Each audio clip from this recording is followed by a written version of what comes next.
कलयुग की आयु 4,32,000 वर्ष की है। प्रत्येक चरण को 4 चरणों में बांटा गया है। प्रत्येक चरण 1,08,000 वर्ष का है। पहले चरण में जीव की आयु 100 वर्ष है, दूसरे में 50, तीसरे में 25 और चौथे में 12.5। घोर कलयुग वो होगा जब 9 वर्ष का बच्चा ग्रैंड पेरेंट्स बन जाएगा, दादा और नाना बन जाएगा। 9 वर्ष का बच्चा हाइट इतनी होगी कि चने के पेड़ के नीचे बैठ के छांव लिया करेगा। जैसे भी बड़े बड़े पेड़ों के नीचे हम बैठते हैं, वो चने के पेड़ के नीचे बैठ के छांव लेगा। भुखमरी इतनी होगी कि एक रोटी के टुकड़े के पीछे नदी में छलांग लगा देगा, दूसरे की हत्या कर देगा। व्यभिचार इतना होगा कि आज तो हमें सरनेम पता है, माँ बाप का पता है, बच्चियों का पता है, सब पता है। आने वाले समय में ये पता ही नहीं होगा कि किसकी बेटी है, किसका बेटा है, कौन माँ है, कौन बाप है। जैसे पशुओं का व्यवहार है, वैसा ही मनुष्य का व्यवहार हो जाएगा। जन्म देने वाली जननी से ही वयस्क होने पर वो रमण करेगा, ऐसी दुर्दशा हो जाएगी। और इस पे आप लोगों को अभी जो थोड़ा कष्ट कर रहे हो, आप लोग देख लीजिए जो भागवत में लिखा है वो हो रहा है कि नहीं हो रहा है वर्तमान में। ऐसा कौन सा रिश्ता है जो बच गया हो? अभी बहुत बुरा न्यूज मुझे सुनने को मिला कि एक बच्चे ने अपनी ही माँ को जबरदस्ती जो है सिया, मतलब बोल नहीं सकते शब्दों में, और ये कलयुग में हो रहा है। इसका दुष्परिणाम एक ही है, संस्कार विहीनता। जब तक हमारे बच्चे संस्कारवान नहीं बनेंगे, ये सब काम अभी तो धीरे धीरे ये है, अभी तो बढ़ेंगे ये सब। और वैसे भविष्य मालिका में आप सभी 1 मिनट और चाहेंगे, जरा सावधानी रखिए, ऐसे बैठिए। भविष्य मालिका में जो समय बताया गया है कि सूर्य जब मीन राशि का संग करेंगे और जब ये सब विग्रह बनेंगी, तो 8 साल के लिए भयंकर समय आएगा। 7 से 8 साल, 2025 से लेके 2032 तक ये समय बहुत खतरनाक है। मैं नहीं कह रहा हूं भविष्य मालिका में, इसमें संसार की 70% आबादी मनुष्यों की समाप्त हो जाएगी। टोटल 64-65 करोड़ लोग बचेंगे। अभी लगभग 7.5-8 अरब लोग हैं, और उसमें से 31 करोड़ सनातनी बचेंगे। 31-32 करोड़ मतलब 50% में सनातनी। सनातनी भी कौन? जिनके माथे पे तिलक, गले में कंठी, हाथ में कलावा, नित्य संध्या जो करते होंगे, भगवान की पूजा पाठ जो करते होंगे, वो इस विपत्ति काल में बचेंगे। अदरवाइज सबको भगवान बुला लेंगे प्रकृति को शुद्ध करने के लिए।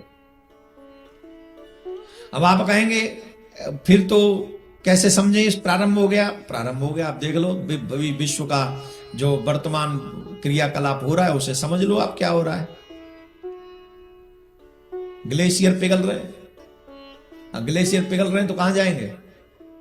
जल स्तर बढ़ जाएगा। जल स्तर बढ़ गया तो क्या होगा? अभी उत्तराखंड में क्या हुआ, पंजाब में क्या हुआ? जवाब दीजिए, क्या हुआ? पंजाब से बह बह कर पाकिस्तान तक लोग पहुंच गए। आपने नहीं सुना? लोग मींस पशु भी पहुंच गए, व्यवस्थाएं पहुंच गई, न जाने क्या क्या हुआ। हिमाचल का तो दुर्दशा हम बोल नहीं सकते। उत्तराखंड में देखो बादल पे बादल पड़ रहे हैं, आकाश में प्रलय आई हुई है ऐसा लग रहा है। और जापान में अभी यहाँ रसिया में भूकंप आया है, फिर रसिया में वो जो वहां जापान में जो असर हुआ उसका, सब चारों तरफ देख लो माहौल। मुझे नहीं पता कि होगा कि नहीं, ये भविष्य मालिका में लिखा है। मैं तो आपसे एक ही निवेदन करूंगा, अगर होना हुआ तो हमें बचने का प्रयास करना चाहिए। और प्रयास बचने का एकमात्र एक ही है, भगवान की शरणागति ले लो, माथे पे तिलक, गले में तुलसी, और भगवान के हम हैं ये भाव मन में रखो। इसके साथ जियोगे तो बच जाओगे। खुद भी अपने आप को बचाने का प्रयास करो और बच्चों को भी बचाने का प्रयास करो। बोलो राधे राधे। वेद व्यास जी महाराज अंतिम श्लोक में कहते हैं, हे कलयुग के लोगों, अगर अपना कल्याण चाहते हो तो कल्याण का एकमात्र जो उपाय है वो है भगवान के नाम का आश्रय ले लो। जो जीव भगवान के नाम का आश्रय ले लेगा वो भव सागर से पार हो जाएगा। बोलो राधे राधे। आने वाला समय भयानक है। अगर आप धर्म की रक्षा करेंगे तो ये धर्म आपकी रक्षा करेगा। आप धर्म को छोड़कर सुरक्षित नहीं रह सकते। आपको धर्म की रक्षा करनी ही पड़ेगी, और अगर आप नहीं करेंगे तो फिर धर्म भी आपको छोड़ देगा। जैसे भगवान कहते हैं तू मुझे पकड़ ले मैं तुझे पकड़ लूंगा, और तू मुझे छोड़ दे मैं तुझे छोड़ दूंगा। भाई वही स्वरूप भगवान के धर्म का है। धर्म को पकड़ लोगे धर्म तुम्हें बचा लेगा, धर्म को छोड़ दोगे धर्म तुम्हें मरने के लिए छोड़ देगा। सुखी कौन है और दुखी कौन है? नोट करिएगा युवा बच्चे लोग ध्यान से, जितने भी यंगस्टर्स बैठे हैं, सुखी कौन है और दुखी कौन है? सुखी वही है जिसने अपनी इंद्रियों को कंट्रोल में रखा है, और दुखी वही है जिसने अपनी इंद्रियों को अनकंट्रोल रखा हुआ है। जो अनकंट्रोल रखेगा अपनी इंद्रियों को, वो जीवन में कभी सुखी नहीं हो सकता। चाहे वो अमेरिका का राष्ट्रपति क्यों ना बना दो, डोनाल्ड ट्रंप ही क्यों ना बना दो, वो सुखी नहीं रह सकता।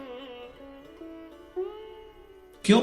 इंद्रियां अनकंट्रोल है, इच्छाएं अनकंट्रोल है। आपकी इंद्रियां आपके बस में नहीं है क्या? मन करता है ये देख लो, आपने देख लिया। मन कहा ये सुन लो, आपने सुन लिया। मन ने कहा ये खा लो, आपने खा लिया। मन ने कहा वहां चलते हैं, आप चले गए। मन ने कहा चलो सो जाते हैं, सो गए। मन ने कहा चलो मोबाइल चलाते हैं, चला लिया। तुमने क्या किया? सब तो तुम्हारा मन तुमसे करवा रहा है। तुम हो कि मर गए? कभी तो मन को आज्ञा दो, कभी तो मन को ऑर्डर दो। Don't do this. जब तुम्हारा मन कहे कि ये गाना सुनना, शट अप, नहीं सुनना। कौन है तू? एक महीने लगातार उसको प्रताड़ित करना प्रारंभ कर दीजिए, मन आपके आगे आगे चलेगा और आप बादशाह बन जाएंगे, उस मन के बादशाह बन जाएंगे। अभी तो आप मन के गुलाम हैं। जो मन कहता है वही आप कर रहे हैं। हाँ जी कि ना जी?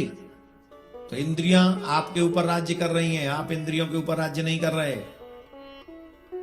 मन करता है इसको गाली दो, दे दी। मन करता है इसको थोड़ा प्रशंसा करो, कर दिया।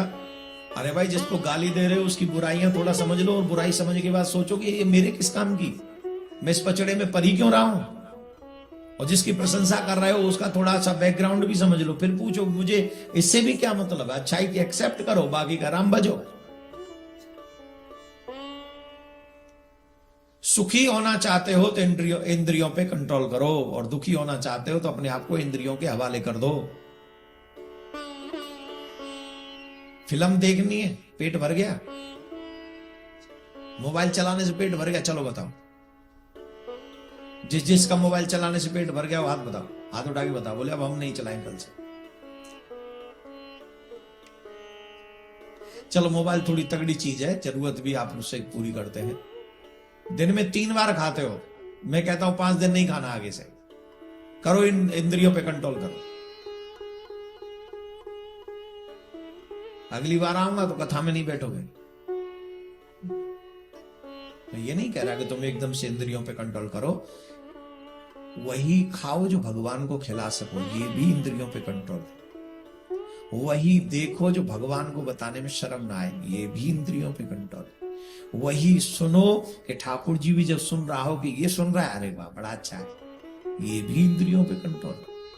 वहीं जाओ जो समाज से कुछ छिपाना न पड़े, ठाकुर जी से कुछ छिपाना न पड़े, यही इंद्रियों पे कंट्रोल है। वही बोलो जो भगवान को प्रिय लगे, ये भी इंद्रियों पे कंट्रोल है। बोलो हाँ जी कि ना जी? अब इसमें लॉस क्या होगा? कुछ भी नहीं। इसमें तो आप साधु बन जाओगे।